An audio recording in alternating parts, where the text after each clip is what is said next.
got a lot to learn, but I learned a lot. I'm not concerned. You've got a lot of words from all this passion you said. Miscommunication, miss, you got me waiting, and I'm just shaking. Emotions dislocated. Fake apologies. Can I just call it quits? I can't take all of this fighting over me. I want a second chance, but I'm so broken.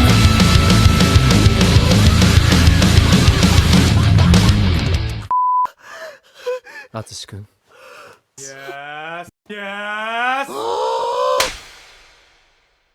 聞きたまえ、Atsushi君。Son of a bitch!